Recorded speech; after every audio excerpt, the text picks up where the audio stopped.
إن الحمد لله نحمده ونستعينه ونستغفره ونعوذ بالله من شرور أنفسنا وسيئات أعمالنا. من يهده الله فلا مضل له ومن يضلل فلا هادي له، وأشهد أن لا إله إلا الله وحده لا شريك له، وأشهد أن محمدًا عبده ورسوله. يا أيها الذين آمنوا اتقوا الله حق تقاته ولا تموتن إلا وأنتم مسلمون. يا أيها الناس اتقوا ربكم الذي خلقكم من نفس واحدة وخلق منها زوجها وبث منهما رجالا كثيرا ونساء، واتقوا الله الذي تساءلون به والأرحام إن الله كان عليكم رقيبا. يا أيها الذين آمنوا اتقوا الله وقولوا قولا سديدا يصلح لكم أعمالكم ويغفر لكم ذنوبكم، ومن يطع الله ورسوله فقد فاز فوزا عظيما. أما بعد، فإن أصدق الحديث كتاب الله، وخير الهدي هدي محمد صلى الله عليه وسلم، وشر الأمور محدثاتها، وكل محدثة بدعة، وكل بدعة ضلالة، وكل ضلالة في النار. ثم أما بعد، فيا أيها المسلمون، أوصيكم ونفسي بتقوى الله عز وجل، وتعلموا وعلموا أولادكم وإخوانكم فريضة الإسلام وواجباته، واتقوا الله في أنفسكم وأولادكم وأرزاقكم وجميع شؤونكم وأقوالكم وأعمالكم، فإن الله سبحانه يأمرنا بالتقوى، وإن الله سبحانه يحب المتقين.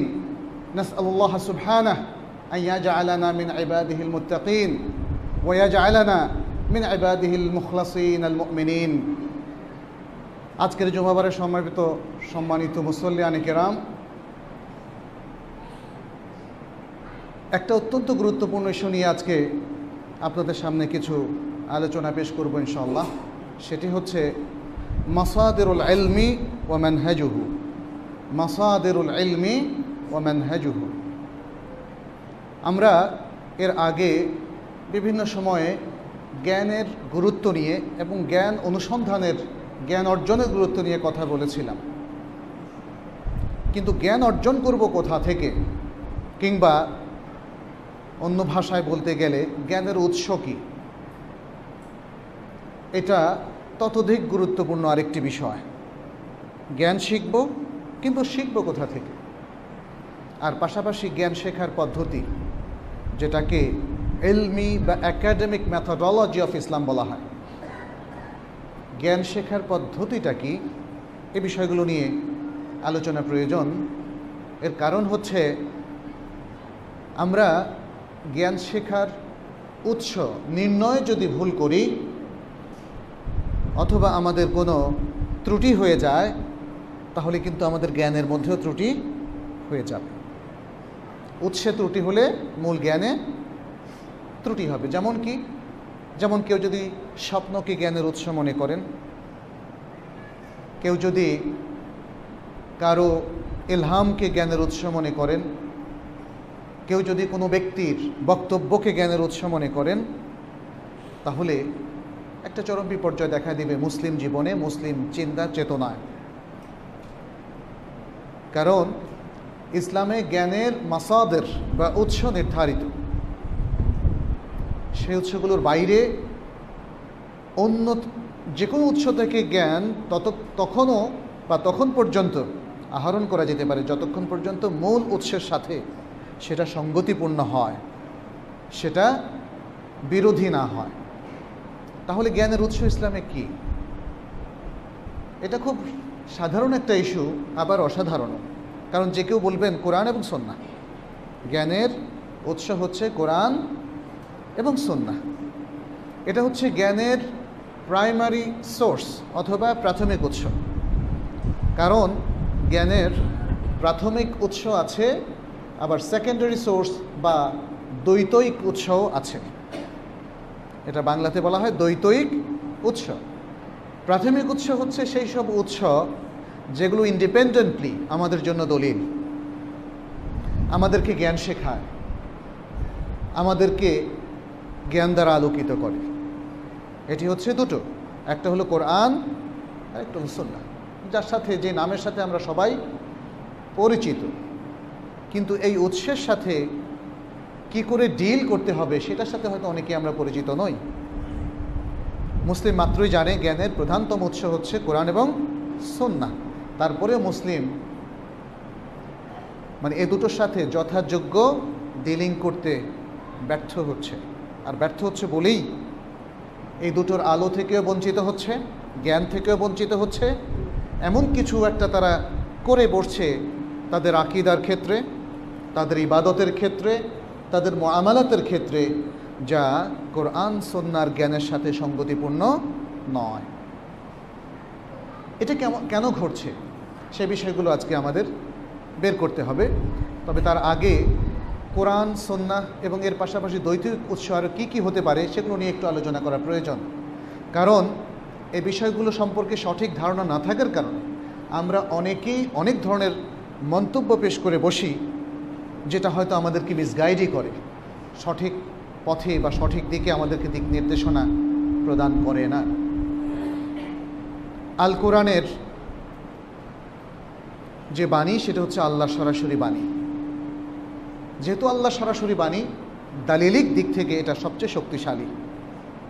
এবং যেহেতু যে কোরআন আজও আমাদের সামনে তরতাজা সতেজ কোরআন, যা মুহাম্মদ রাসূলুল্লাহ সাল্লাল্লাহু আলাইহি ওয়াসাল্লামের উপর নাজিল হয়েছিল, সেটি এখনও আছে। অতএব সেই থাকাটা হচ্ছে তাওয়াতুর পন্থায়, একটা অত্যন্ত ইয়াকিনি এবং কাতঈ অকাট্য বর্ণনার পারস্পরিক পন্থায় আমাদের কাছে কোরআন এসে পৌঁছেছে। অতএব আল্লাহর বাণী হওয়ার দিক থেকে এবং এর রেওয়ায়তের যে স্ট্রেংথ বা কুওয়াত মুতাওয়াতির পন্থায় হওয়ার দিক থেকে কোরআন হচ্ছে সবচেয়ে শক্তিশালী দলিল। কোরআনের মধ্যে আমরা জানি তেলাওয়াত এবং তার হুকুম, এগুলো নিয়ে উলামায়ে কেরাম বক্তব্য পেশ করেছেন। তার মূল কথা হচ্ছে কোরআনের কিছু কিছু ক্ষেত্রে কোনো বিধান, যেহেতু আল্লাহর কালাম, আল্লাহ নিজেই কিছু কিছু রহিত করেছেন। রহিত করার বিষয়টি উলামায়ে কেরাম এটার উপরে মুহাক্কিক উলামায়ে কেরাম একমত হয়েছেন। যদিও আজও কেউ কেউ বলে যে কোরআনে রহিত কোনো কিছু হয়নি, হাদিসের মধ্যে ইসলামে কোনো কিছু রহিত হয়নি, কিন্তু এটা শুদ্ধ নয়। কোনো বিধানের ক্ষেত্রে কিছু কিছু বিধান রহিত হয়েছে, হাদিসের মধ্যে এর সংখ্যা কম নয়। যেমন একটা সময় ইসলামের শুরুতে মদ পানকে শুরুতেই নিষিদ্ধ করা হয়নি। আর এই যে পর্যায়ক্রমিক বিষয়গুলো, এগুলো কি এর মধ্যে আসেনি, কোরআনের মধ্যে আসেনি? ইয়াসআলুনাকা আনিল খামরি ওয়াল মাইসির, মদ এবং জুয়া সম্পর্কে তারা জিজ্ঞাসা করে। উত্তরটা কি ছিল? যে বলো, এর মধ্যে কল্যাণও আছে আবার অনেক পাপও আছে। ওয়া ইসমুহুমা আকবারু মিন নাফইহিমা, আর এর পাপটা কল্যাণের চাইতে অনেক ভয়াবহ পাপটা। তাহলে এখানে একটা মাইন্ডসেট করা হচ্ছে। তার মানে যখন এই আয়াতটা নাজিল হলো তখনও কিন্তু মদ নিষিদ্ধ হয়নি। মদ নিষিদ্ধ হওয়ার আয়াত যখন নাজিল হলো সূরা আল মাইদার মধ্যে, ইন্নামাল খামরু ওয়াল মাইসিরু ওয়াল আনসাবু ওয়াল আজলামু রিজসুম মিন আমালিশ শাইতানি ফাজতানিবুহু, এটা হচ্ছে আগের যেই মদ চলে আসছিল, নিষিদ্ধ করা হয়নি, সেটাকে নিষিদ্ধ করা হলো, রহিত হলো না? রহিত হলো। ইসলাম যখন কোনো কাজ চলতে বাধা না দেয় তাহলে বোঝা গেল সেটা জায়েজ, এটা এক ধরনের সমর্থন সেখানে আছে। যখন আরেকটা বিধান এসে নাজিল হবে তখন বোঝা গেল যে সেটা রহিত হলো। সুন্নাহর মধ্যেও যেমন আল হুমুর আল আহলিয়া, বন্য গাধা, এটাকে রাসূল সাল্লাল্লাহু আলাইহি ওয়াসাল্লাম নিষেধ করে দিয়েছেন। নিকাহুল মুতআহ, যেটা শিয়াদের মধ্যে আজও প্রচলিত, এটা রাসূলুল্লাহ সাল্লাল্লাহু আলাইহি ওয়াসাল্লাম তার জীবনের শেষ ভাগে এসে, মানে সপ্তম অথবা ষষ্ঠ হিজরিতে নিষেধ করে দিয়েছেন। তাহলে দেখা গেল যে নাসখ আছে, ইসলামেও আছে, কোরআনেও কিছু কিছু নাসখ আছে, কিন্তু এটার দলিল লাগবে। হঠাৎ করে কেউ যদি বলেন যে না এটা মানসুখ হয়ে গেছে, এটা গ্রহণযোগ্য হবে না। এই জিনিসগুলো যেহেতু কোরআনের এই বাণীটা বহু আগে নাজিল হয়েছে, আজকে নতুন কোনো কোরআন নাজিল হবে না, অতএব কোরআনের সাথে এই ডিলিংসগুলো আমাদের ওলামাই কেরাম সালাফুস সালেহিন তারা কিভাবে দেখেছেন সে বিষয়গুলো আমাদেরকে জানতে হবে। তাহলে নাসিখ মানসুখ জানতে হবে। কোরআনের কিছু কিছু বিষয় আছে যে কোরআনের আল্লাহর বক্তব্য এবং বাণী হওয়ার পরেও সেখানে গবেষণার দাবি রাখে।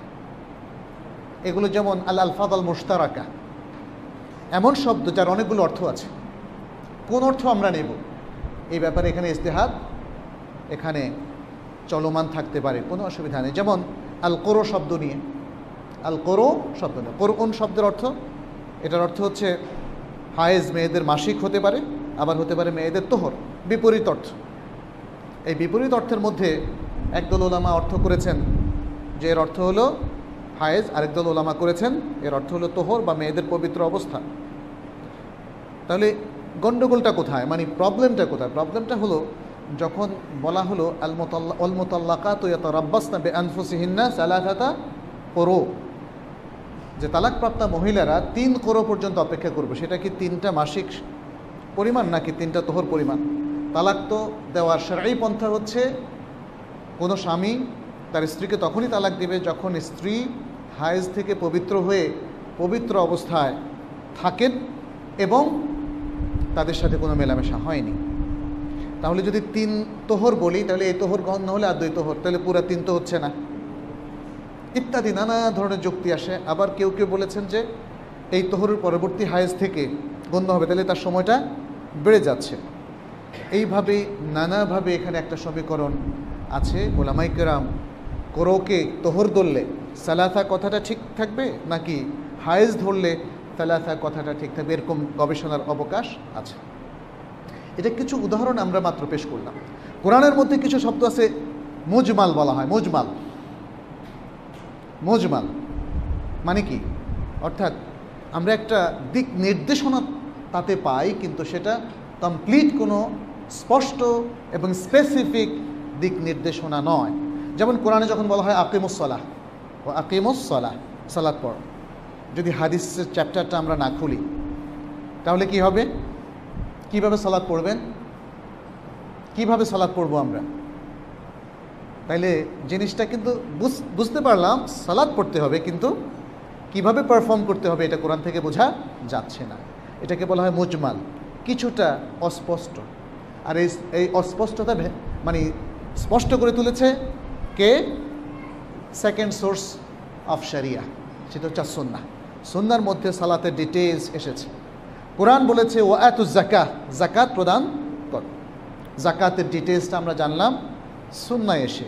তাহলে দেখা গেল যে এটা আমাদের সবচেয়ে শক্তিশালী সোর্স, সবচেয়ে নির্ভরযোগ্য সোর্স। কারণ কোরআনের প্রতিটা শব্দ, প্রতিটা আয়াত মুতাওয়াতের পন্থায় এই উম্মার প্রত্যেকের কাছে প্রত্যেক যুগে এসে পৌঁছেছে। কিন্তু তারপরেও এই কোরআন এর সাথে সাথে সুন্নাহর প্রয়োজন আছে। সুন্নাহর ব্যাখ্যা বিশ্লেষণ ছাড়া কোরআনকে কমপ্লিটলি বোঝা উম্মার কারো পক্ষে সম্ভব নয়। আজকে একটা দল বের হয়েছে যাদেরকে বলা হয় আল কোরআনিয়ুন। তারা সুন্নাহকে মানে না, আবার কেউ মানলে পার্টলি শুধু মুতাওয়াতির হাদিসগুলোকে মানে, আর অন্য সহিহ হাদিসগুলোকে তারা মানে না। তারা কিন্তু অনেক প্রবলেম ফেস করে এই সমস্ত ক্ষেত্রে। কিন্তু আসলে মানে কোরআনকে শুধু স্বীকৃতি দিয়ে সুন্নাহকে অস্বীকার করার মধ্য দিয়ে ইসলামের মূল ভিত্তির অন্যতম একটা পার্টকে অস্বীকার করা হচ্ছে। কোরআনের আরও অনেকগুলো আয়াত আছে মুফাসসার, অর্থাৎ কোরআন এক আয়াত আরেক আয়াতের ব্যাখ্যা করে, এক আয়াত আরেক আয়াতের ব্যাখ্যা করে। এক জায়গায় হয়তো সংক্ষিপ্ত এসছে, আরেক জায়গায় ডিটেলস এসে সে ব্যাখ্যাটা করে। কোরআনের কিছু আয়াত আছে মুহকাম, দৃঢ়। যেমন যদি আমরা বলি বিসমিল্লাহির রহমানির রহিম, কুল হু আল্লাহ হু আহাদ, বলো আল্লাহ এক ও একক। এটা ক্লিয়ার না? এটা বুঝতে আর কোনো ব্যাখ্যা লাগে? যখন কোরআন নবীদের দাওয়াতের কথাগুলো আমাদের সামনে উপস্থাপন করে, নবীরা যেভাবে দাওয়াত দিয়েছিলেন, কিভাবে দাওয়াত দিয়েছিলেন, ইয়া কওমি আবুদুল্লাহ মা লাকুম মিন ইলাহিন গায়রুহ, হে আমার সম্প্রদায়, তোমরা এক আল্লাহর ইবাদত করো, তিনি ছাড়া আর সত্যিকার কোনো ইলাহ নেই। তখন বুঝতে গিয়ে কোনো অসুবিধা হয় যে সব নবীদের দাওয়াত ছিল লা ইলাহা ইল্লাল্লাহর দিকে, তথা ইসলামের দিকে, তথা তাওহীদের দিকে। সুতরাং এগুলো হচ্ছে মুহকাম আয়াত, এবং কোরআন শরীফের অধিকাংশ হচ্ছে মুহকাম আয়াত। এই জন্যই আমরা বলবো শুধু আলেম ওলামা নয়, সকলেই কোরআন পড়বেন, কোরআনের অর্থ পড়বেন, বুঝবেন। এই মানব জাতির জন্য আল্লাহ তাআলা অল্প সময়ে একটা কোরআনের মাধ্যমে সর্বশেষ বক্তৃতা দিয়েছিলেন, তাই না? এটা তো আল্লাহ তাআলার বক্তৃতা মানব জাতির উদ্দেশ্যে, আল কোরআনুল কারীম। এরপর আর কোনো আল্লাহর বক্তব্য এই জগৎবাসীর জন্য আসবে না। সেটা পড়ে দেখবেন, পড়ে বোঝার চেষ্টা করবেন। কোরআনের মুহকাম আয়াত সবাই বুঝবেন, আপনারা মুফাসসির আয়াতগুলোও বুঝবেন, যেহেতু এক আয়াত আরেক আয়াতের তাফসির করে। তাফসির যখন পড়বেন তখন মুফাসসিরিনে কেরামি বলে দেয় যে কোরআনের এই আয়াতের ব্যাখ্যা আরও ডিটেলস আমরা অন্য আয়াতে পাচ্ছি। আর দুটো ক্ষেত্র ওটা খুবই সংকীর্ণ। মুশতারাক আয়াত অথবা মুশতারাক আলফাজ কোরআনে কয়টা আছে? খুবই নগণ্য। মুজমাল আয়াত কতগুলো আছে? খুবই নগণ্য। কিছু কিছু আহকামের ক্ষেত্রে জাকাতের আয়াতগুলো, কোনো ক্ষেত্রে ফরায়েজের আয়াতগুলো, কোনো ক্ষেত্রে যে সালাতের আয়াতগুলো, এগুলো হচ্ছে মুজমাল। এগুলোর ব্যাখ্যা আমরা পাবো কোরআনের মাধ্যমে, হাদিস সুন্নাহর মধ্যে। ফলে আমাদের প্রথম জানতে হবে যে কোরআন পড়া জরুরি, তেলাওয়াতও জরুরি, অর্থ বোঝাও জরুরি, বোঝাও জরুরি, কোরআন যে আমলও জরুরি। এটা আমাদের প্রথম সোর্স অফ নলেজ। কোরআনের কোনো বিরোধিতা করার কোনো সুযোগ এই মানব জাতির কারো নাই। এটা এখন অনেকটা থিওরিটিক্যাল হয়ে গেছে, তাই না? যে কোরআন আল্লাহর কালাম, এটার বিরোধিতা করার কোনো সুযোগ আর নাই।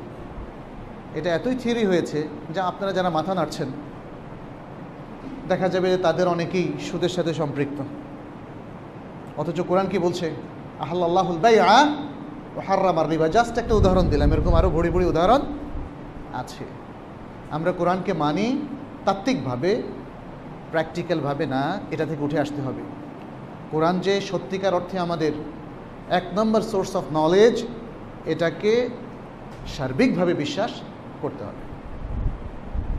তাহলে একজন সাধারণ মুসলিম হিসাবে আমি কথা বলছি, কারণ সোর্স অফ নলেজের এই বিষয়গুলো যারা ওলামাই কেরাম, স্কলার, তারা আরও অনেক ডিটেলসে যাবেন, আরও অনেক গভীর গবেষণা করে মানুষের উদ্দেশ্যে, মুসলিম জাতির উদ্দেশ্যে তারা গবেষণাগুলো পেশ করবেন, যাতে মানুষের জন্য হুকুম আহকাম মানা ইজি হয়ে থাকে। কিন্তু একজন সাধারণ মানুষ হিসাবে আমরা কোরআন থেকে বিচ্ছিন্ন থাকতে পারি না।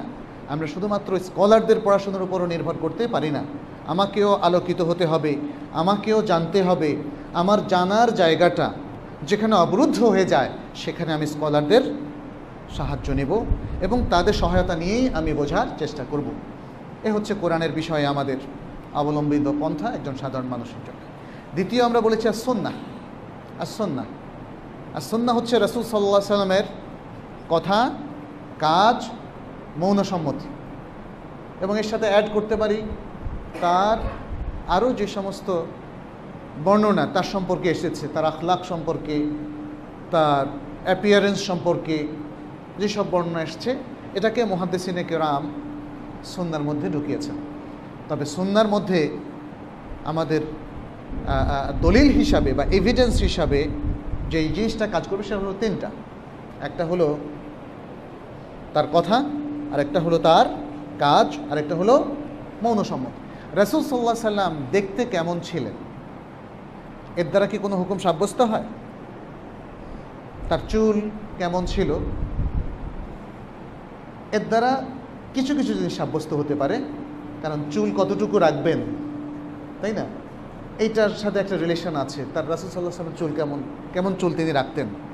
কিন্তু তার নাকটা কতটা লম্বা ছিল সে অনুযায়ী তো আমি আর আমার নাককে লম্বা করতে পারবো না, তাই না? তার হাত কতটুকু লম্বা ছিল, এগুলো কিছু জিনিস আছে যেটা আমাদের হুকুমের সাথে রিলেটেড না, এগুলো আমরা জানতে পারি। এটা হচ্ছে শামাইল আর রাসূল সাল্লাল্লাহু আলাইহি সাল্লাম। এর উপরে অনেকগুলো গ্রন্থ প্রণীত হয়েছে। সেটা আমরা রাসূল সাল্লাল্লাহু আলাইহি সাল্লামকে আরও ভালোবাসার জন্য, কারণ তার দৈহিক বর্ণনা শোনার পরে তার প্রতি শ্রদ্ধা আরও বেড়ে যায়, তার প্রতি শ্রদ্ধা আরও বেড়ে যায়। সাহাবায়ে কেরাম তার দিকে চোখ তুলে তাকাতে পারতেন না, শ্রদ্ধায় সম্ভ্রমে। খুব শ্রদ্ধাভাজন ব্যক্তিত্বকে দেখেন চোখে চোখ রেখে কথা বলা যায় না। তো যাই হোক, তাহলে সুন্নাহর মূল বিষয়গুলো হচ্ছে কথা, কাজ এবং মৌন সম্মতি, যেগুলো দিয়ে আসলে শরীয়তের বিধান সাব্যস্ত হয়ে থাকে। সুন্নাহর মধ্যেও যেহেতু নাসেখ মানসুখ আছে এবং আরও কিছু বেশি আছে, সুন্নাহর সবগুলো বর্ণনা এটা কিন্তু মুতাওয়াতির পন্থায় আসেনি, অল্প কিছু বর্ণনা। সুন্নাহর অধিকাংশ বর্ণনা হচ্ছে, এটাকে বলা হয় আখবারুল আহাদ, খবরে ওয়াহেদ। কোনো না কোনো যুগে দেখা যাচ্ছে যে বর্ণনাকারী একজন, কিন্তু আমাদের ওলামায়ে কেরাম রাহিমাহুমুল্লাহ যারা জীবিত আছেন তাদের উদ্দেশ্যে দেওয়া হচ্ছে হাফেজাহুমুল্লাহ, এরা সকলে মিলে সুন্নাহর উপর ব্যাপক গবেষণা করেছেন, আজও করে যাচ্ছেন। ফলে এখানে আমরা যেই বর্ণনার মধ্যে তারতম্য দেখতে পাচ্ছি, এর মধ্য দিয়ে সহিহ এবং যেগুলো সহিহ নয় তার মধ্যে স্পষ্টভাবে পার্থক্য রেখা টেনে দেওয়া হয়েছে। যদিও সুন্নাহর অল্প কিছু অংশ আজও গবেষণার অধীন। একজন এটাকে সহিহ বলছেন, আরেকজন এটাকে দাঈফ বলছেন, একজন এটাকে হাসান বলছেন, আরেকজন দাঈফ বলছেন। এরকম একটা এরিয়া আছে অল্প কিছু সংখ্যক নিয়ে, কিন্তু সহিহ হাদিসের সম্ভার অনেক বড়, অথেন্টিক হাদিস। সুন্নাহ আমাদের সোর্স অফ নলেজ, মনে রাখতে হবে সহিহ হাদিসগুলো হচ্ছে আমাদের সোর্স অফ নলেজ। যেগুলো দুর্বল, ফার্দার গবেষণায় শাহেদ, এতেবার, মুতাবাআত, এটা হচ্ছে এক একটা ম্যাথোডলজি সুন্নাহর, যার মাধ্যমে দুর্বল হাদিসের দুর্বলতা কেটে গিয়ে সেটা হাসান পর্যায়ে উপনীত হতে পারে। তাহলে এই দুর্বল হাদিসগুলো সবল, কোনো না কোনোভাবে সবল হওয়ার আগ পর্যন্ত এগুলো আমাদের রেফারেন্স হিসাবে থাকবে, এগুলো আমলের মধ্যে আসবে না, এবং এগুলো অথেন্টিক সোর্স অফ নলেজ হিসাবেও গণ্য হবে না। এই বিষয়টা কিন্তু আমাদের জানতে হবে। আমাদের এই দেশে কিংবা অধিকাংশ মুসলিম দেশে আমরা দেখছি এই ব্যাপারে একটা অজ্ঞতা কাজ করছে। ফলে যে কেউ কোটেশন হিসাবে এমন একটা বক্তব্য তিনি প্রদান করছেন রাসূল সাল্লাল্লাহু আলাইহি ওয়াসাল্লাম বক্তব্য হিসাবে, যেটা হয়তো খুবই দুর্বল, যার দুর্বলতা কাটেনি। আর এর চেয়ে আরও ভয়াবহ হচ্ছে যখন আমরা মাউদু কিংবা জাল বক্তব্যকে, জাল হাদিসকে হাদিস হিসাবে আমরা ট্রিট করি। সুতরাং কোনো সন্দেহ নেই, হাদিস এবং সুন্নাহ এটা হচ্ছে সেকেন্ড সোর্স অফ ইসলাম বা শরিয়া বা নলেজ, যেটাই আমরা বলি। কিন্তু এখানে সতর্কতার প্রয়োজন আছে। এই সুন্নাহর সাথে কীভাবে তা আমল করতে হবে সেই সতর্কতার প্রয়োজন আছে। কোরআন এবং সুন্নাহর মধ্যে আমাদের ডিলিংসটা এ দুটোর মধ্যে জয়েন করার ক্ষেত্রে কি হবে সেই ব্যাপারেও জ্ঞান অন্বেষণের প্রয়োজন আমাদের আছে। যে কোনো জায়গায় যে কোনো একটা কথা শুনলাম যে রাসূলুল্লাহ সাল্লাল্লাহু আলাইহি সাল্লাম বলেছেন, আর অমনি আমরা সেটাকে আমল করা শুরু করে দেব না।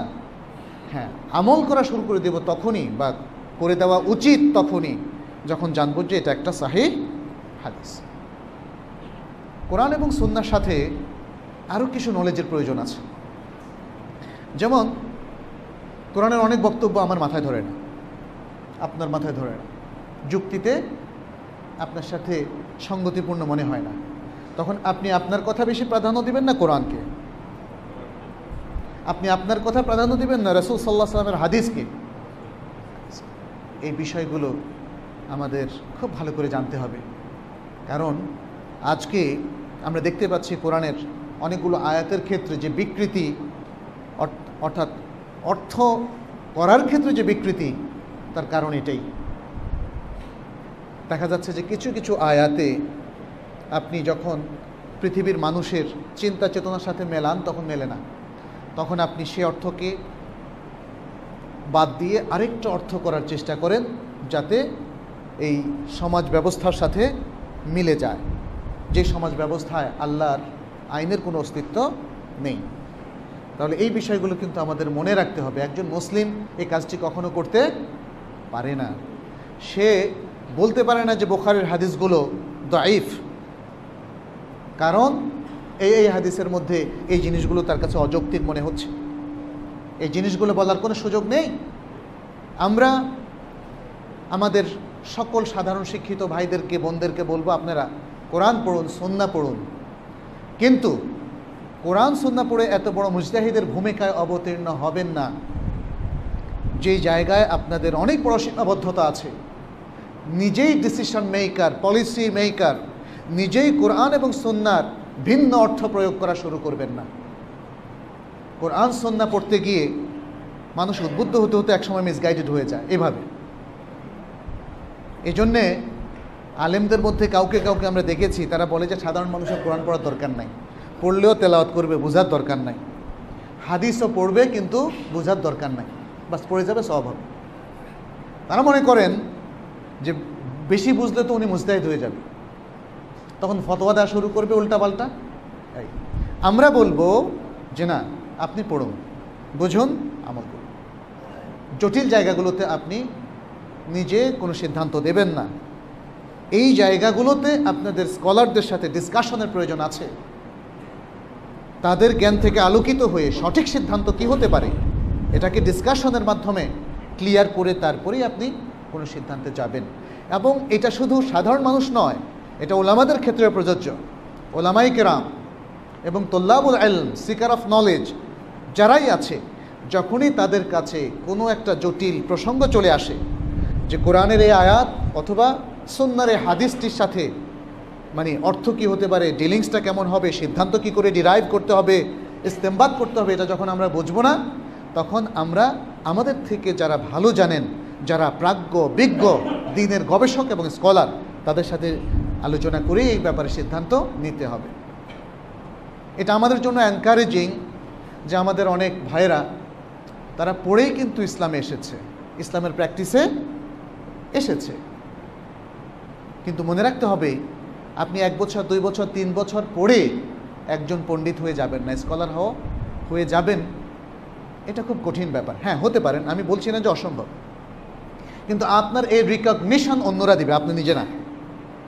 আপনি যে খুব জানেন, খুব বোঝেন, এই রিকগনিশন নিজেকে নিজে দেবেন না, কারণ এর রেজাল্টটা খুবই খারাপ। তখন মানুষ নিজেই ফতোয়া দেওয়া শুরু করে এবং ভিন্ন স্কলারদেরকে গালমন্দ করা শুরু করে, যেটা আমাদের আখলাকি দিক থেকে অত্যন্ত খারাপ, এবং আলেম ওলামাদের ঘাটতি করা শুরু করে, বা তার এই কাজের মাধ্যমে ঘাটতি হয়, যেটা উম্মার জন্য সবচেয়ে অত্যন্ত খারাপ পরিণতি, ভয়াবহ পরিণতি ডেকে নিয়ে আসে। কারণ এই উম্মার মুরব্বী, এই উম্মার যারা দিক নির্দেশনা দান করবেন, তারা হচ্ছেন ওলামায়ে কেরাম। এই জন্য আল্লাহ তাআলা বারবার ওলামায়ে কেরামকে মারজা, রেফারেন্স বানিয়েছেন। ফাসআলু আহলা যিকরি ইন কুনতুম লা তা'লামুন বিল বাইয়িনাতি ওয়াজ যুবুর। যদি তোমরা না জেনে থাকো তাহলে আহলুদ যিকর তথা আহলুল ইলমের কাছে জিজ্ঞেস করো। আর ওলামাদেরকে বলা হয়েছে ওয়ারাসাতুল আম্বিয়া। কিসের ওয়ারিস হলেন তারা? দিনার, দিরহাম না। হাদিস স্পষ্ট বলছে যে তারা দিনার এবং দিরহামের ওয়ারিস হয় নাই, তারা হচ্ছে ইলমের ওয়ারিস। এই জন্য ওলামা, ওলামা শব্দের মধ্যে এলেম আছে, আর নবীদের এলেমের তারাই হচ্ছেন ওয়ারিস। অতএব যারা ওয়ারিস তাদের সাথে আমাদের নেগোশিয়েট করতে হবে। এ দুটো প্রধান উৎস। এর পাশাপাশি দ্বৈতয়িক উৎস আছে অনেকগুলো। এগুলোর মধ্যে আরও দুটো দ্বৈতয়িক গুরুত্বপূর্ণ উৎস আছে। একটা হলো ইজমা, আর একটা হলো কিয়াস। দ্বৈতয়িক উৎসের মধ্যে কিছু আছে যেগুলো নিয়ে ওলামায়ে কেরাম নিজেরাই বেশ কিছু মতভেদ করেছেন, সেগুলো নিয়ে পরে কথা বলবো। ইজমা এবং কিয়াস, এটা নিয়ে একটা অস্পষ্টতা আমাদের সমাজে আছে। ইজমা এবং কিয়াস কি, এটা একটু সংক্ষেপে জানা দরকার। ইজমা হলো ইত্তেফাকু মুজতাহিদি আল উম্মাহ আল ইসলামিয়া বা'দা মাউতিন নবী সাল্লাল্লাহু আলাইহি ওয়াসাল্লাম ফি হুকমিন শারঈয়্যিন। উম্মতে মুহাম্মাদের যারা মুজতাহিদ ব্যক্তি, স্কলার, তারা নবী সাল্লাল্লাহু আলাইহি সাল্লামের মৃত্যুর পরে যদি শারঈ কোনো একটা বিষয়ের উপরে, শারঈ বিষয়ের উপরে একমত হন, শরীয়তের নিয়মাবলীর এবং প্রক্রিয়া অনুসরণ করে, তাহলে এটা হচ্ছে শরীয়তের অন্যতম অকাট্য শক্তিশালী একটা দলিল। কারণ কোরআনের মধ্যেও এই যে সংজ্ঞাটা দিলাম, এই সংজ্ঞার পক্ষে দলিল আছে যে মুসলমানদের অনুসৃত পন্থায় অনুসরণ করতে হবে। মুসলমানদের অনুসৃত পন্থা থেকে ভিন্ন পথে যে যাবে, আল্লাহ বলছেন নুয়াল্লিহি মা তাওয়াল্লা অনুসলিহি জাহান্নামা ওয়াসাআত মাসিরা। তাহলে তার মানে হচ্ছে যে তাহলে মুসলমানদের পথে এবং যেটা মুসলমানদের অথেন্টিক পথ তার উপরে যে ইজমা হয়েছে সে পথে আমাদের থাকতে হবে। আর রাসূল সাল্লাল্লাহু আলাইহি ওয়াসাল্লাম বলেছেন লা তাজতামিউ উম্মতি আলা দালালাহ, আমার এই উম্মত সকলে মিলে অল টুগেদার মুজতাহিদরা যেই ডিসিশন নেবে সেটা আমাদের জন্য দলিল। এখন আমরা দেখেছি অনেক বইতে বলা হয় ইজমা হয়েছে, ইজমা হয়ে গেছে, ইজমা হয়ে গেছে। ফলস এবং ফেক কিছু ক্লেইম এখানে থাকার কারণে ইজমা সম্পর্কে অনেকের বিরূপ ধারণা হতে শুরু করেছে। এখানেও কিন্তু দুইটা প্রান্তিকতা। প্রথম হচ্ছে ইজমা শরীয়তের সহি দলিল যদি ইজমাটা সহিভাবে সম্পাদিত হয় এবং ইজমাটা অথেন্টিকভাবে আমাদের কাছে বর্ণনা করা হয়, তাহলে এই ইজমাটা শরীয়তের অত্যন্ত শক্তিশালী দলিল। কিন্তু যে ইজমাটা আসলে ঘটেইনি কিন্তু বলে দেওয়া হচ্ছে ইজমা হয়েছে, যেমন বলা হয় চার মাযহাব হক, এটার উপর ইজমা হয়েছে। কারা ইজমা করলো? প্রথমত মাযহাব নিয়ে আমরা কোনো বিরূপ মন্তব্য করতে চাই না। ওলামায়ে কেরাম যে ইজতিহাদগুলো করেছেন আমাদের কাছে মাযহাব আকারে বিভিন্ন মতামত আকারে এসেছে, সেগুলোর মধ্যে যেটা সহি কোরআন সুন্নাহর দৃষ্টিতে যেটা সহি সেটা সবাই গ্রহণ করবেন। আর যেটা কোরআন সুন্নাহর দলিলের আলোকে ভুলভাবে প্রমাণিত হয়েছে সেটা বহু আগ থেকেই যে কোনো মাযহাবের শুরু থেকে আমরা দেখেছি মাযহাবের আলেমরাই সেটার বিরোধিতা করেছেন না? সব ইমামের ছাত্ররা কিন্তু ওস্তাদের সাথে বিরোধিতা করেছেন। তার মানে হচ্ছে মাযহাব কখনোই এক ফরম্যাটে শুরু থেকে শেষ পর্যন্ত ছিল না। নানা চড়াই উতরাই পার হয়ে বিভিন্ন মতামতের যাচাই বাছাইয়ের পরে মাযহাবের ভেতরের লোকেরা বাইরের লোকেরা কখনো দ্বিমত করেছেন, কখনো একই মত পোষণ করেছেন দলিলের আলোকে। তার মানে ডিলিংসটা হবে বেসড অন দলিল, এভিডেন্স। কিন্তু আসলেই এই যে বিভিন্ন বইতে, ফেকার বইতেও পাওয়া যায় যে আজমা আল উলামা আলা হাদা, দেখা যাচ্ছে যে এই ইজমারের সবগুলো উত্তীর্ণ নয়, অনেকগুলো ইজমা আসলে ইজমা হয়নি, এখানে ভুলভাবে বর্ণিত হয়েছে। আরেকটা যেমন বলা হয় 20 রাকাত তারাবির পরে ইজমা হয়েছে, আমরা জাস্ট উদাহরণ হিসাবে পেশ করলাম। ইজমা যদি হতো তাহলে উম্মার সকলে একমতই থাকতো। 5 ওয়াক্ত সালাত যদিও এটা সাব্যস্ত হয়েছে হাদিস দ্বারা, কিন্তু এটার উপর ইজমা হয়েছে। এখানে আমরা কোরআনও পাই মুজমাল দলিল হিসাবে, হাদিস পাই ডিটেইলস হিসাবে, আর ইজমা পাই যে কোনো মুসলিম কখনো এই কথা বলেনি সালাত 4 ওয়াক্ত, এটাও বলেনি সালাত 6 ওয়াক্ত। ইজমা হয়েছে না? এগুলো হচ্ছে বিশুদ্ধ ইজমা। তবে এই ইজমারগুলো মানে এটা বলছি এই জন্যে যে আসলে ইজমার এখানে দরকার নাই। সালাত 5 ওয়াক্তের জন্য ইজমার দরকার আছে নাই, তারপরেও যেহেতু এই ইজমাটা অটোমেটিক হয়েছে কোনো মুসলিম উম্মার বিভেদ না থাকার কারণে, তাহলে এটা ইজমার একটা দলিল হতে পারে। আমি বোঝানোর জন্য এক্সাম্পল হিসাবে ব্যবহার করছি। রমাদান মাসে সিয়াম ফরজ, এখানে মুসলিম উম্মা একমত না? সমস্ত মুজতাহিদ এবং সাধারণ সকল মুসলিমই একমত। ইসলামের বেসিক জায়গাগুলোতে কিন্তু এক ধরনের ইজমা সরিহ অর্থাৎ স্পষ্ট ইজমা এখানে আছে। কিন্তু যেই জায়গাগুলোতে হয়তো একদম নতুন ছিল আনকোড়া, এরকম কিছু কিছু জায়গাতে ইজমা হয়েছে। যেমন জামউল কোরআন, সাহাবাদের সময় জামউল কোরআন তো রাসূল সাল্লাল্লাহু আলাইহি ওয়াসাল্লামের সময় হয়নি, তাহলে রাসূল সাল্লাল্লাহু আলাইহি ওয়াসাল্লামের মৃত্যুর পরে জামউল কোরআন হয়েছে এবং এটাকে সমস্ত মুসলিম উম্মাহ মুজতাহিদ সহ সকলেই মেনে নিয়েছেন। তাদবিনুদ দাওয়াউইন সাহাবায়ে কেরাম খোলাফায়ে রাশেদার সময় থেকে চালু করেছেন। রাসূল সাল্লাল্লাহু আলাইহি ওয়াসাল্লামের যুগে কোনো দপ্তর ছিল না, দাওয়াউইন ছিল না, রাষ্ট্রীয় কাজে তারা সেটাকে চালু করেছেন এবং মুসলিম উম্মাহ সেটাতে সায় দিয়েছে। তাহলে ইজমা হয়েছে, অনেকগুলো বিষয়ে ইজমা হয়েছে। ইসলামের বেসিকগুলোর উপরে ইজমা আছে, যদিও বেসিকগুলো ইজমা ছাড়াও কোরআন এবং সুন্নাহ দ্বারাই প্রতিষ্ঠিত হয়েছে। তাহলে কি পেলাম আমরা? ইজমা ইসলামের একটা সহি দলিল, যদি এই ইজমাটার যে সংজ্ঞা আমরা প্রদান করেছি তার ভিত্তিতে সহিভাবে ইজমাটা সম্পাদিত হয় এবং সহিভাবে আমাদের কাছে বর্ণনা করা হয়। আর যদি ভুলভাবে বানিয়ে কেউ ইজমায়ের কোনো বিষয় বর্ণনা করেন তাহলে সেটা শরীয়তের দলিল নয়, সেটা শরীয়তের দলিল নয়, কারণ ওর ইজমাই তো হয়নি।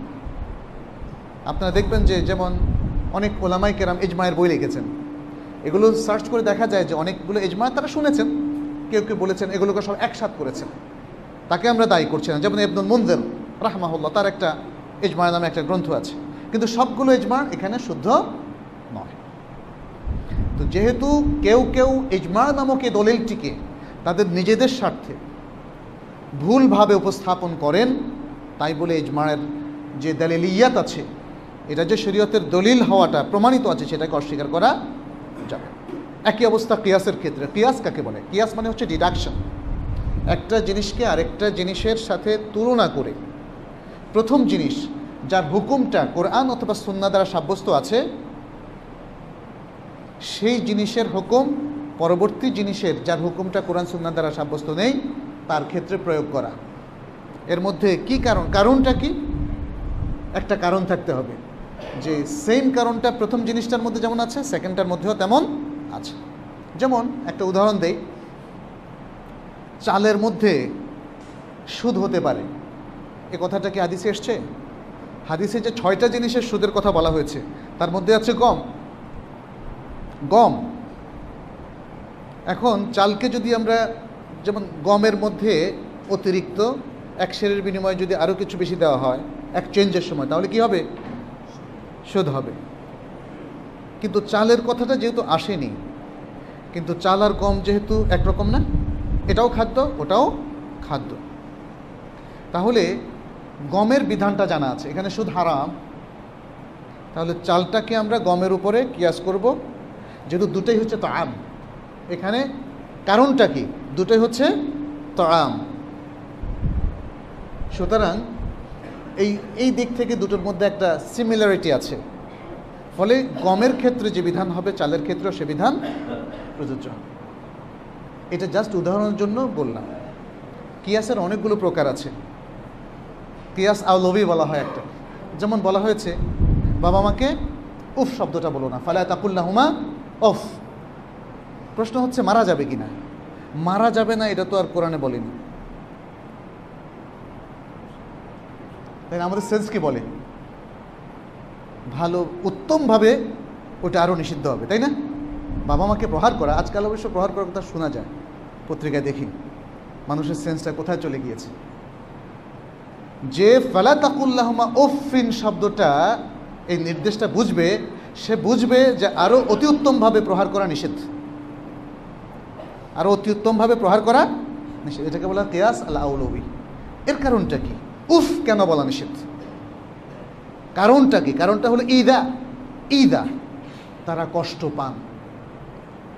উফ বাবা তোমার জন্য কিছুই করতে পারি না, মা তুমি কেন যে, মানে এই যে উফ বলে অনেক সময় আমরা এগুলো বলি, বিরক্ত, তখন মা মনে কিন্তু খুব কঠিন একটা কষ্ট লাগে, এই ছেলেটা এই মেয়েটার জন্যই তো আমি এত কষ্ট করলাম, ওর জন্য জানালায় দাঁড়িয়ে থাকি, ওর জন্য রাত্রে অপেক্ষা করি, সে খাবার খেয়ে ঘুমানো পর্যন্ত বাইরের থেকে এসে, আর সে এই কাজ করে দেখে সে আমাকে বলছে উফ। মায়ের অন্তরে কি দগদগে কষ্ট, আর আমরা বিরক্ত হই, তোমাকে কে বলেছে আমার জন্য এতক্ষণ অপেক্ষা করে থাকার জন্য, তুমি যাও ঘুমাও গিয়া। এটা দেখেন আল্লাহ এটা জানেন বুঝেন, এবং তিনি বলেছেন ফালা তাকুল্লাহুমা উফ, উফ শব্দটা বলো না। তাহলে কেন উফ শব্দ বলতে নিষেধ করেছে? কারণ এটা ঈদা, এটা কষ্ট দেওয়া হয়, কষ্ট দেওয়া হয়, প্রহার করলে কষ্ট দেওয়া আর বেশি না। তাহলে ওই ইল্লাত বা কারণটা যেই সমস্ত কাজের মধ্যে বেশি থাকবে সেই সমস্ত কাজ সবটা আরও অতি উত্তমভাবে, এটা হচ্ছে কিয়াস। তাহলে কিয়াসকে যদি সহি তরিকায় ইউজ করা যায় তাহলে এটা শরিয়ার সহি ডিরেকশনের দিকে আমাদের পথ দেখায়। কিন্তু কিয়াসকে অনেকে ব্যবহার করে ভুলভাবে, নিজেদের ভুল বিভ্রান্তিকর চিন্তা চেতনাকে এস্টাবলিশ করার জন্য। যেমন ইবাদতের ক্ষেত্রে কিছু কিয়াস আছে। সালাত পড়লে আল্লাহ খুশি হন, তাই না? আল্লাহর ইবাদত করলে আল্লাহ অবশ্যই খুশি হন, আল্লাহকে খুশি করার জন্য তো আমরা ইবাদত করি। মিলাদ পড়লেও আল্লাহ খুশি হন। ফলে সালাত পড়লে, যেহেতু সালাত আল্লাহর জন্য পড়ি, মিলাদও আল্লাহর জন্য করি আল্লাহ রাসূল সাল্লাল্লাহু আলাইহি ওয়াসাল্লামের সম্মানে, সুতরাং এই মিলাদকে সালাতের উপর কিয়াস করে কেউ কেউ শুধু মুস্তাহাব না, কেউ ফরজও বানিয়ে দিয়েছেন। এটাকে বলা হয় আল কিয়াসুল ফাসিদ, ভুল কিয়াস, বাতিল কিয়াস। বরং এই ধরনের কিয়াস হচ্ছে মিন আফসাদিল কিয়াসে ফিল আলাম, ইবনে হাজামের ভাষায় বললাম, মিন আফসাদিল কিয়াসে ফিল আলাম। এরকম ভুল কিয়াসগুলোকে তিনি বলেছেন এটা পৃথিবীর সবচেয়ে বড় বাতিল কিয়াস, কারণ এখানে কোনো সিমিলারিটি নেই। শুধুমাত্র আল্লাহকে খুশি করার জন্য এরকম একটা কারণ আপনি যদি বের করেন, যথেষ্ট নয়। কারণ মিলাদ পড়লে আল্লাহ খুশি হন তার প্রমাণ কি?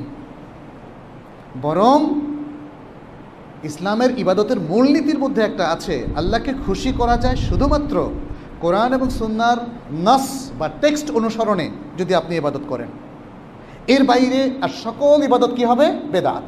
তাহলে বেদাতকে ইবাদত বানানোর এই দুরূহ প্রক্রিয়া, এটা কিয়াসের মাধ্যমে কখনো সফল হবে না। আমার একটা বই আছে আল কিয়াসু ফিল ইবাদাত, ইবাদতের মধ্যে কিয়াস, এটা আমার মাস্টার্স থিসিস ছিল।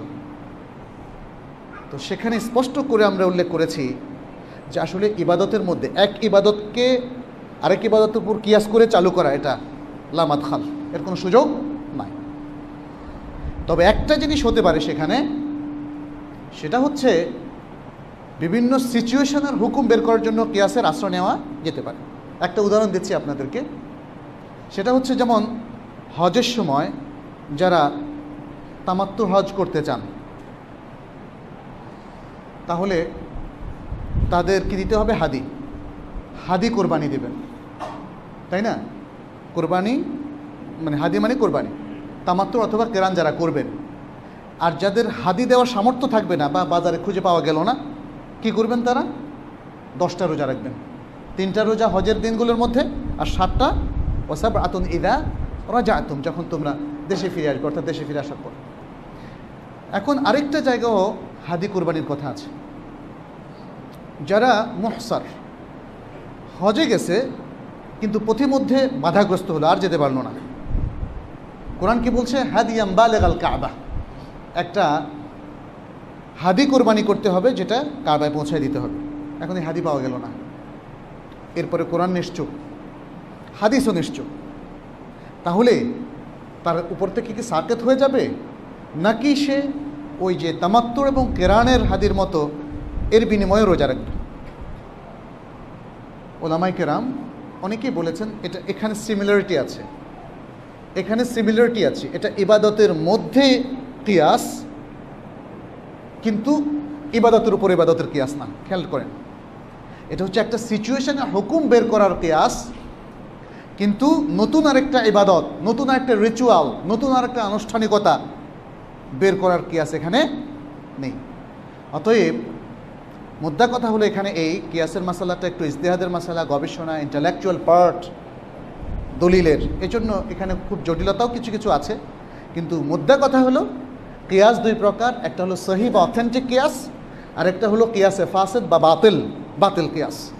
বাতিল কিয়াস এটা যে কোনো প্রাজ্ঞ, বিজ্ঞ, স্কলার, আলেম উনি বের করতে পারবেন। অতএব বাতিল কিয়াস শরীয়তের কোনো দলিল না, কিন্তু সহি কিয়াস এটা শরীয়তের দলিল। এ কথাই ইমাম ইবনে তাইমিয়া বলেছেন। কিয়াস আর সাহিকে তিনি মিজানের সাথে তুলনা করেছেন। মিজান বা দাড়িপাল্লা, যেই দাড়িপাল্লা আল্লাহ মানুষকে দিয়েছেন, অর্থাৎ ইন্টেলেকচুয়াল দাড়িপাল্লা।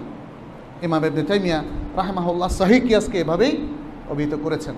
তাহলে এই চারটা হচ্ছে ইসলামের প্রথম দুইটা প্রাথমিক উৎস, দ্বিতীয় দুইটা দ্বৈতৈক উৎস। এছাড়া কাউলুস সাহাবি আছে, শারউমান কাবলানা আছে, তারপরে ইস্তেহসান আছে, মাসলাহা মুরসালা আছে ইত্যাদি। এগুলো অন্য এক সময় আমরা আলোচনা করব ইনশাআল্লাহ। যদিও এগুলো আসলে আরেকটু গভীর আলোচনা, সর্বসাধারণের জন্য খুব প্রয়োজন নয়। কিন্তু সাধারণভাবে যখন বলা হয় কোরআন সুন্নাহ ইজমা কিয়াস, এই বিষয়গুলোর ব্যাপারে আমাদের অস্পষ্টতা, সে অস্পষ্টতা ভাঙানোর জন্যই আজকে এই আলোচনাগুলো আমরা করলাম। কোরআন হোক, সুন্নাহ হোক, ইজমা হোক আর কিয়াস হোক, প্রত্যেকটাকে সহিভাবেই দলিল নিতে হবে। এটাকে বলা হয় সিহাতুল ইস্তিদলাল। অনেকে কোরআনের একটা দলিল দেয়, যেমন মিলাদের উপর দলিলও আছে, ওয়াবিযালিকা ফালিয়াফরাহু, মিলাদের দলিল দেওয়া হয়। কিন্তু এই দলিলটাকে সহি হলো কি না এটা দেখার বিষয় আছে। আমরা যদি জানি যে 4টা দলিল আছে প্রাথমিক উৎস, দ্বৈতিক উৎস হিসাবে, এগুলোর সাথে ডিলিংসটা জানলে আমরা বুঝতে পারবো দলিল গ্রহণ পদ্ধতি আমাদের শুদ্ধ কি শুদ্ধ নয়। একজন সাধারণ মুসলিম হিসাবে যারা দলিল জানতে চাইবেন, দলিলের সাথে ডিলিংসটাও তাদের জানতে হবে। আসুন সেই জিনিসগুলো আমরা বুঝি।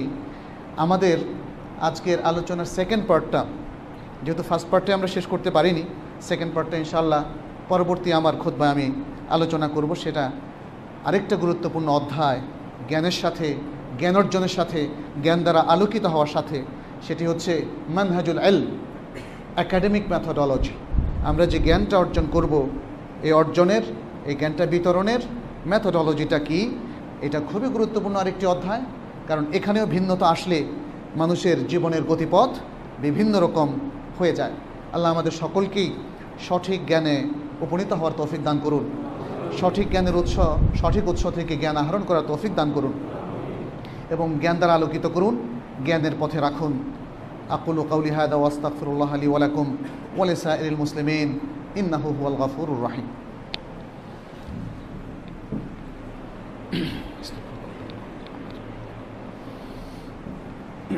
আলহামদুলিল্লাহ, আলহামদুলিল্লাহ আল্লাযী তাতিম্মু বিহিস সালিহাত, ওয়া আশহাদু আন লা ইলাহা ইল্লাল্লাহু ওয়াহদাহু লা শারীকা লাহ, ওয়া আশহাদু আন্না মুহাম্মাদান আবদুহু ওয়া রাসূলুহু আল্লাযী আরসালাহু আল্লাহু বিল হাক্কি বাশীরান ওয়া নাযীরা ওয়া দাঈয়ান ইলা আল্লাহি বিইذনিহি ওয়া সিরাজাম মুনীরা।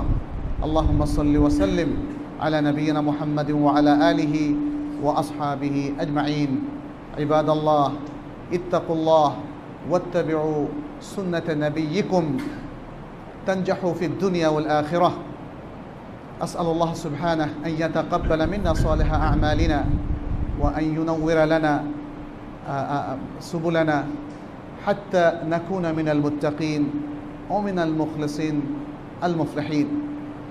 সম্মানিত উপস্থিতি, আমাদের প্রথম আলোচনায় আমরা জ্ঞানের গুরুত্বপূর্ণ বিষয়গুলো আপনাদের সামনে তুলে ধরেছি। যারা আপনারা জ্ঞানের অনুসন্ধানী, তাদের প্রাথমিক কাজই হচ্ছে সঠিক বই বাছাই করা। জ্ঞানের যেখান থেকে আমরা জ্ঞান পাবো, সেই জ্ঞান এর যে কেন্দ্রগুলো আছে, এর যে বইগুলো আছে, সেগুলো আমাদের বাছাই করা। তাফসিরের ক্ষেত্রে, হাদিসের ক্ষেত্রে, এগুলোর ক্ষেত্রে বিশেষ করে আমরা যারা অনুবাদের মাধ্যমে এই জ্ঞানগুলো জানি, তাদের উচিত হবে সঠিক অনুবাদ হয়েছে এমন গ্রন্থের দ্বারস্থ হওয়া। বাংলা ভাষায় যতগুলো বই আমরা দেখতে পাচ্ছি, তাফসির বলুন আর হাদিসই বলুন, বহু অনুবাদের মধ্যে মারাত্মক ত্রুটি আছে। আর যেগুলো মোটামুটি শুদ্ধ, সেগুলো অনেকগুলো আবারও রিভাইজ করার প্রয়োজন আছে। আমরা আহ্বান জানাবো এই বইগুলো যারা মোটামুটি বিশুদ্ধ অনুবাদ করার চেষ্টা করেছেন, তারা যেন নিয়মিত এগুলোকে রিভাইজ করান, নিজেরা এবং অন্যান্য আরও স্কলারকে দিয়ে। কারণ ইতিমধ্যে ভালো ভালো বেশ কিছু বইতেও আমরা বেশ কিছু ভুল পেয়েছি। অনেকগুলোর বাংলা তর্জমার মধ্যে হাদিসের গুরুত্বপূর্ণ অংশ বাদ পড়ে গিয়েছে, এমনও আছে।